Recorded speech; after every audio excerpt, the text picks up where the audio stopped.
Motion on the floor. All those in favor signify by saying aye. Opposed? And that motion carries. Thank you, Mr. Chairman. Agenda item number 2 is to receive the general manager's report, and this month, disappointingly enough, we do not have a general manager's report. And I'm going to double disappoint you now because Rudy Malfabon from NDOT is not with us today, and there will not be an NDOT director's report. With that, we can move to agenda item number 4, which is to conduct your first citizens participation period. Is there anyone wishing to speak to the board on a posted agenda item? Now is the time.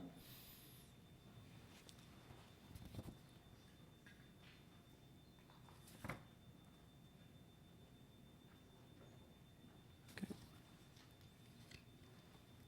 Seeing and hearing no one, will close this public comment period. Mr. Chairman, your next items are your consent agenda items, which are items 5 through 25 and may be taken in one motion. There's a motion on the floor, but we have a couple comments before that. Mr. Chairman, I'd like to disclose that on 13 and 25, Piercy Bowler Taylor Kern provides my financial reporting for my campaign. And I would like to put the same comments on the record, and to council, with that disclosure, we can still participate. You may. Very good. Motion on the floor. All those in favor signify by saying aye. Aye. Opposed? And that motion carries. Thank you, Mr. Chairman, members of the board. Your next item is item 26, which is to discuss confidential matters related to the Service Employee International Union contract negotiations with management. This may be taken in a closed-door session, and with that, you may elect to take item number 27 prior to 26. Wishes of the board, shall we do public comment prior to? Okay, very good. We'll move to item number 27, which is conduct a comment period for citizens' participation. I do have 2 cards, the first being Mr. Mendoza. This is the closing comment. So that means it's a short meeting today?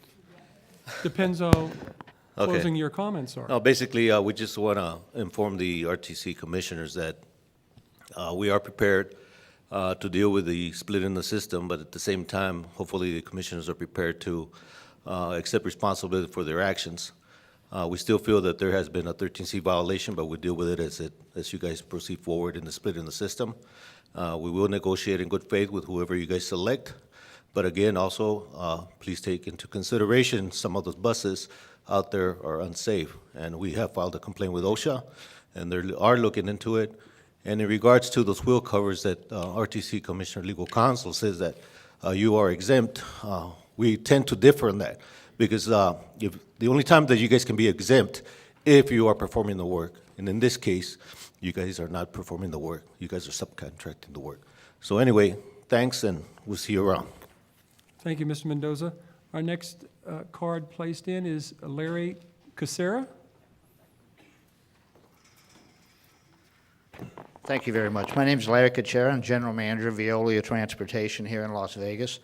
My reason for speaking is really to acknowledge the RTC and thank them for allowing us to participate in a charity event early, just before Christmas. I'm not sure if I could just pass it. You can lay it right up top. Oh, there you go.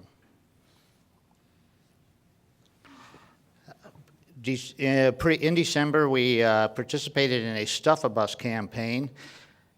Stuff-A-Bus is where we take a bus and we take it to various charity events, and then the residents of the Las Vegas metropolitan area, we invite them to come and donate gifts, as noted in here, food, non-perishable items, toys, et cetera, et cetera. The RTC allowed us to use one of our training buses, and then we partnered with Vector Media to wrap our bus, as you can see, in a nice Stuff-A-Bus campaign. We also partnered with the Village Pub, Terrible Hearst, and Ellis Island Casinos. We had very good partners, and over 3 days, December 14th, 15th, and 16th, we used live radio feeds, and we staged the bus throughout the community. We staged it in Henderson, and then 2 in Las Vegas, and we've received a great outpouring of support from the Las Vegas community.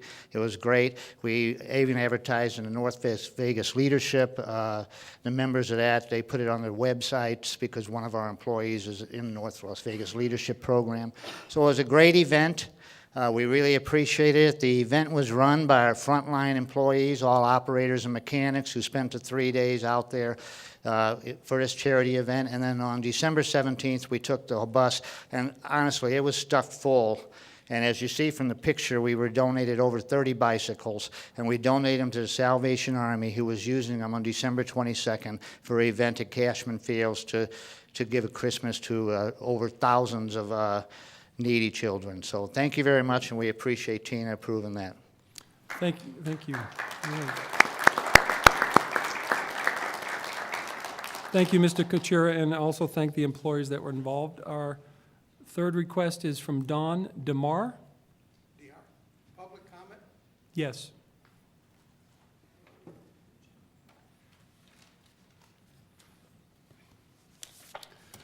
My name is Don Dehar, and I'm calling about the RTC bus route for the new VA clinic at the southwest corner of Buffalo and Warm Springs. There is no bus. There is 1 mile away is the Rainbow bus.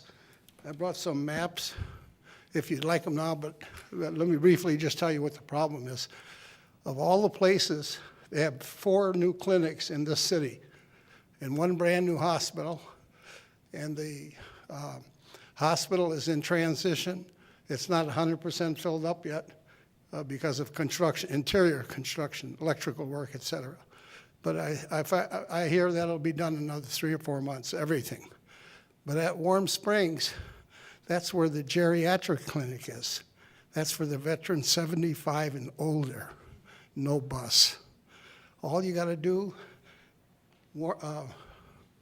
Rainbow bus goes down south, goes to, comes to Warm Springs, make a right turn, go 1 mile. Right on the corner is the VA clinic, 1 mile. And that could be, you could consolidate that 1 mile into your turnaround, because in that same neighborhood, if you look on the map, short distance away is where they make the big U-turn. And they go on the wrong side of the street though. The big loop is on the, get my bearings there, is on the east side of the street. If they would make the loop on the left side of the street, on the west side, it'd be right at the clinic. Hello, anybody home? The VA notified you 1 year ago where the 4 clinics were at. The VA clinic in Henderson, useless to the veteran severely injured. He cannot get across Boulder Highway because you have rocks in the street, and the bus lets you off in the middle of 2 traffic lights far away. There's no way he can wheel himself across the street. Again, isn't anybody home? Now, they always say funding. I want to know why everybody said we support veterans. And then things like this pop up, and they really don't, they use funding as a way not to accomplish something. And in this particular case, we're talking about severely injured veterans, 75 and older, and you don't have a bus stop. Now, my neighbor would brought this out just 2 days ago. This all happened in 2 days. My neighbor, who was 80 years old, I'm only 78 and a half, and so he's an old man. But anyhow, I'm a Korean War veteran, but I served in World War II German occupation, and the occupation on the American and Russian sector right on the line. There was shooting there every day, so you never hear about it in the paper. But let's take care of the veterans. But in the Korean War, the kids that I went to school with, 13 in my hometown of 60,000 got killed in Korea. 8 of them were my classmates. Bob Swikowski was one. He was captured on his 4th wound. He was shot 3 times, sent back and forth from the hospital to the front lines. On the 4th time, he was captured, prisoner of war for a year or 2 years until Panmunjom, and when they were arguing about the shape of the table, and they swapped him out for one of the North Korean prisoners, but he was dead. and the family didn't know it. Thank you, Mr. Dahar, and we'll look into that. Yeah, and so Yes. it's a simple 1 mile connection. Thank you. And as the mother of a disabled veteran, I appreciate your service, and I know how important it is. And in fact, when we put that line in, as I recall, the line ends at the college, so it turns around and comes back. So if, this is in Boulder, could or be the Boulder incorporated. Highway with the Well, Henderson the route. Boulder Highway is a nightmare. No, actually, if you ride it to the end and then turn around and let it come back, you're parked right in front of the Yes, Veterans some- Clinic. So you can actually pick up the bus Some way. right at the Veterans But Facility I in brought Henderson. some books here. These are the VA books, the latest edition. And the reason I dropped them off is because they have the phone numbers of all the hospitals, clinics in the United States in there, and the benefits and all that. So you may have a constituent who doesn't know. But the 4 clinics in the hospital, to the best of my knowledge, are not in there because they just moved in a couple months ago. So, Thank you. Sure. Is there any way we can get some feedback to find out Yeah. what the outcome is? We'll have staff take a look at your specific comments Yes. and make sure we, okay. Okay, Right, if you just wait right after the meeting, someone will talk. will do. Thank you. Thank you. Is there anyone else wishing to speak? Okay. Seeing and hearing no one, we'll close the public comment period. And for the audience edification, we are now going into closed-door session.